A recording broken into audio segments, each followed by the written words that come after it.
Untuk pertanyaan yang pertama, Pak Leonard Erwin.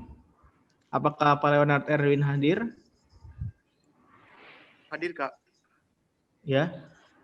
Bisa langsung ditanyakan saja pertanyaannya ke Ibu Desi. Mohon dinyalakan videonya dan mic-nya, bisa ditanyakan secara langsung ke Ibu Desi. Terima kasih. Kalau videonya nggak bisa, Kak, karena di sini sinyalnya buruk, Kak.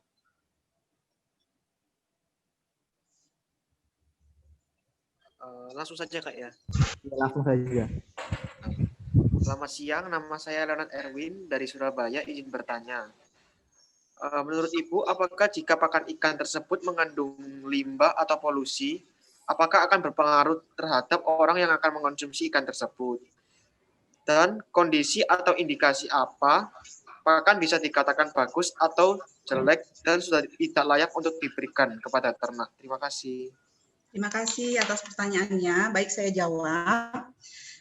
Limbah itu biasanya pada kolam lele ya, bisa ditambahkan misalnya ayam, limbah ayam, ikan rucah-rucah gitu. Nah itu atau telur itu sebenarnya lelenya itu bisa memakannya karena lele itu juga cenderung karnivora ya. Kemudian di metabolisme sama aja nanti pada akhirnya itu ada sumber protein. Kalau misalnya dalam keadaan masih segar, proteinnya belum rusak, itu bisa dicerna, ya, bisa dimakan oleh lelenya. Dan tentu saja tidak berdampak ke manusia kecuali kalau misalnya ada racun ya yang terbawa. Tapi kalau misalnya pakan limbah itu masih dalam kondisi segar, itu bisa dimanfaatkan gitu. Nah, kemudian pakan yang layak itu ya tentu saja pakan yang masih fresh ya, tidak berbau tengik gitu.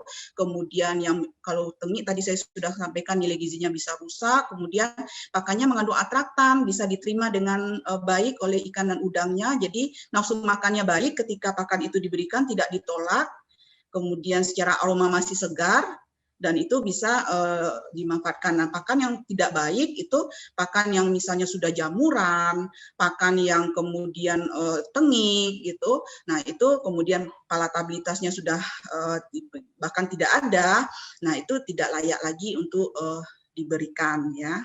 Karena kalau misalnya jamuran bisa jadi nanti ada toksin yang diproduksi oleh jamurnya misalnya, nah itu akan berbahaya bagi si ikan atau udang yang diberikan. Demikian, semoga bisa menjawab ya. Terima kasih. Gimana, Mas Leonard? Apakah sudah cukup pertanyaannya? Baik, sama-sama. Oke. Untuk pertanyaan selanjutnya, ada dari Mas Rio Sanjaya. Apakah Mas Rio Sanjaya hadir? Ya, hadir Mas. Selamat siang. Bisa nyalakan videonya? Ya, bisa. Sebentar.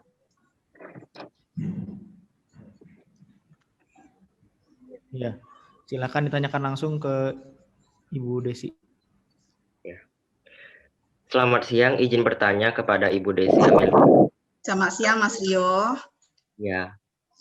Apa saja tantangan-tantangan yang ditemukan pada saat pandemi COVID-19 dalam merancang atau merencanakan budidaya aquacultur? Terima kasih. Lalu kedua, jenis hewan apa yang paling cocok untuk dibudidayakan dengan maksud yang bisa meningkatkan pendapatan selama pandemi ini? Terima kasih. Ya, baik. Oke. Terima kasih ya. Ya, tantangan pada saat pandemi ini sebenarnya sih lebih ke distribusi ya, produksi ikan dan udang ini nanti mungkin jalur transportasinya ada kendala, tapi kemudian perlahan bisa teratasi sebenarnya. Sebenarnya yang lebih memberikan tantangan itu adanya penyakit ya pada ikan dan udang. Kalau pandemi ini tentunya kalau misalnya satu daerah lockdown gitu, tentu pendistribusiannya produksi budidaya ini akan terhambat. Jadi banyak sekali petani menahan untuk panen, kemudian terus memberi makan ikan atau udangnya sehingga menimbulkan kerugian karena tidak perputaran siklus budidayanya tidak terjadi. Tapi seiring dengan waktu mulai tersolusikan juga, ada penjualan-penjualan melalui online juga dilakukan. Kemudian jenis hewan, jenis ikan sebenarnya karena manusia tidak berhenti makan ya, semua ikan-ikan yang dibudidayakan misalnya ikan nila, ikan mas, ikan ikan gurame segala macam. Sekarang mungkin gurame resto-resto banyak yang tutup ya, jadi agak berkurang. Tapi kalau misalnya ikan nila itu masih layak, udang juga masih bisa sih sebenarnya untuk dijalankan dengan berbagai terobosan-terobosan ya yang diupayakan, apalagi permintaan masih cukup banyak sebenarnya gitu. Cuma kendala pandemi ini cuma masalah transportasi atau pendistribusian hasil panen aja yang menjadi kendala ya saat ini ya. Tentu saja ada ini ya. Tapi kalau tantangan yang paling krusial untuk budidaya itu pastinya penyakit ya. Adanya penyakit pada ikan, penyakit pada udang, nah itu bisa menimbulkan kerugian ekonomi. Ya mungkin itu ya. Iya Bu, terima kasih atas pemaparan jawaban. Sama-sama. Terima kasih atas pertanyaannya, Mas Rio Sanjaya. Iya, sama-sama Mas. Selanjutnya ada pertanyaan dari Mas Kamarul Iskandar. Apakah hadir? Halo Kak, ini ya terima kasih Kak Ihsan atas izin memberikan izin saya bertanya. Bu Desi, ini ada beberapa pertanyaan dari saya. Baik. Yang pertama Bu, mengenai apa saja yang harus dilakukan para produsen pakan Alquatur ini agar dapat menyediakan kebutuhan pakan yang baik secara kuantitas dan kualitasnya di bidang perikanan ini sehingga bisa memberikan nutrisi pakan yang memadai bagi ikan. Yang kedua, apa saja langkah-langkah yang harus dilakukan dalam pembuatan pakan ikan berbahan baku lokal dan bagaimana pemilihan bahan baku pakan yang baik. Itu saja Bu, pertanyaan dari saya. Ya, terima kasih. Sama Bu.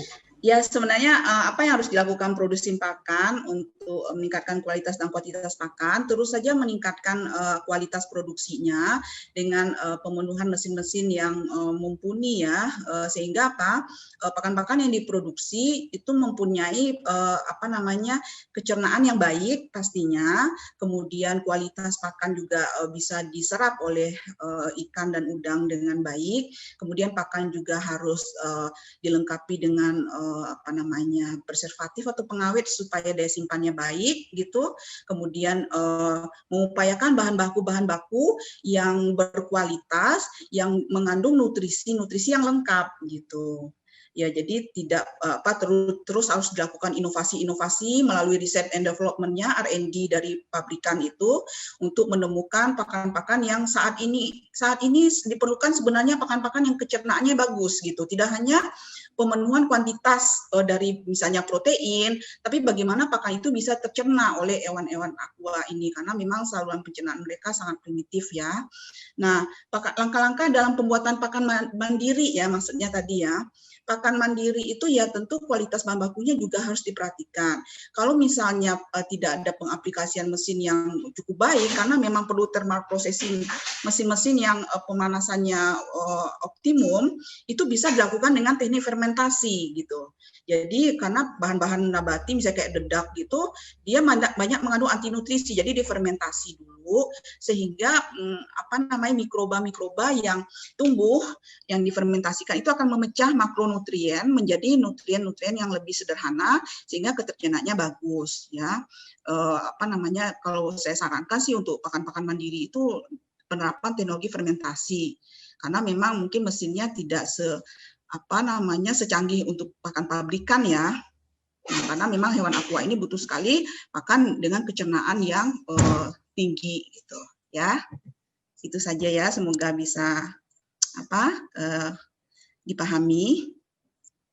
Baik, bagaimana Mas Kamarul Iskandar? Terima kasih banyak Bu atas jawaban yang sangat menarik. Baik, terima kasih.